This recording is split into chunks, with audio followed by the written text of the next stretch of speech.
ஒரு கிராமத்துல ரமேஷோட மனைவி சீதா வாழ்ந்துட்டு வந்தாங்க. ரமேஷோட தோட்டத்துல விளையிற காய்கறிலாம் பறிச்சு அந்த ஊர் மக்களுக்கு வியாபாரம் பண்ணிக்கிட்டு வந்தான். ரமேஷ் கிட்ட அந்த ஊர் மக்கள் எல்லாம் தினமும் காய்கறி வாங்குவாங்க. எனக்கு 1/4 கிலோ தக்காளி வேணும். எனக்கு 1/2 கிலோக்கு வெங்காயம் வேணும். ஒரு நாள் ரமேஷ் வியாபாரம் பண்ணிக்கிட்டு இருக்கும்போது, என்னண்ணா வியாபாரம்லாம் நல்லா போதா? ஏதோ இந்த ஊர் மக்களால் வியாபாரம் நல்லா போகுதுப்பா. எல்லாரும் உங்ககிட்டயே வந்து காய்கறி வாங்குறாங்க போல. ஆமாம்ப்பா. சரி, உனக்கு என்ன வேணும்? எனக்காண்ணா 1 கிலோக்கு தக்காளி தாங்க. இந்தாப்பா, நீ கேட்டதெல்லாம் இதில் இருக்கு. ரமேஷ் வியாபாரம்லாம் பண்ணி முடிச்சிட்டு மிச்சமான காய்கறிலாம் வீட்டுக்கு கொண்டு போவான். ஒரு நாள் நைட்டு திடீர்னு மழை பெஞ்சுது. அப்போ ரமேஷ் சொன்னா, ஐயோ, மழை வேற நல்லா பெய்யுது. தோட்டத்துக்குள்ளே ஃபுல்லாக தண்ணி வந்துடுமே.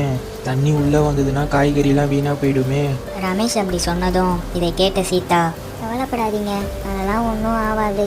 மறுநாள் காலையில மழை விட்டதும் ரமேஷ் தோட்டத்துக்கிட்ட போய் பார்க்குறான். ஐயோ, நேற்று பேஞ்ச மழையில் தோட்டம் ஃபுல்லாக சேதமடைஞ்சிருச்சு. நம்ம இன்னைக்கு எந்த காய்கறியும் பறிக்க வேணாம். இப்போ தோட்டத்தை க்ளீன் பண்ணிட்டு நாளைக்கு சேர்த்து வந்து பறிச்சுக்கலாம். ரமேஷ் அந்த தோட்டத்தை க்ளீன் பண்ணிட்டு அங்கேருந்து போயிடுறான்.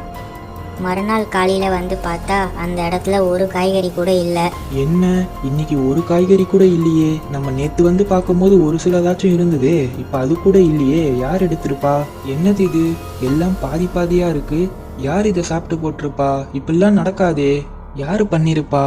சரி, இது எல்லாத்தையும் சுத்தம் பண்ணி பாதி பாதியாக இருக்கிற காய்கறிலாம் ஒழுங்காக வைப்போம். இன்னைக்கு நைட்டு நம்ம பார்க்கலாம் யார் வந்து எடுக்கிறாங்கன்ட்டு.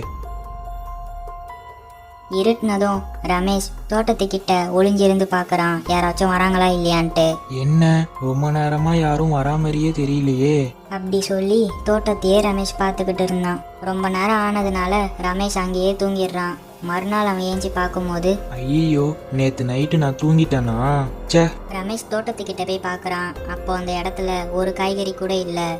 என்ன, நம்ம நேற்று வச்ச காய்கறி கூட இன்னைக்கு இல்லையே.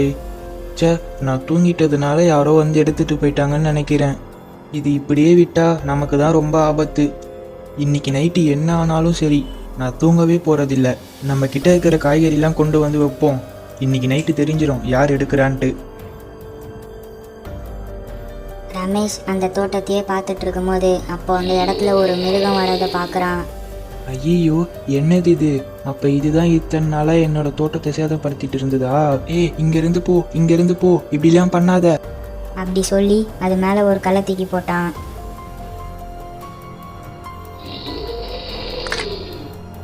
அப்போ அந்த மிருகம் ரமேஷ் கிட்ட வந்தது. இதை பார்த்த ரமேஷ் அங்கேருந்து ஓட ஆரம்பிச்சான். பின்னாடியே அந்த மிருகமும் துரத்திட்டு வந்தது.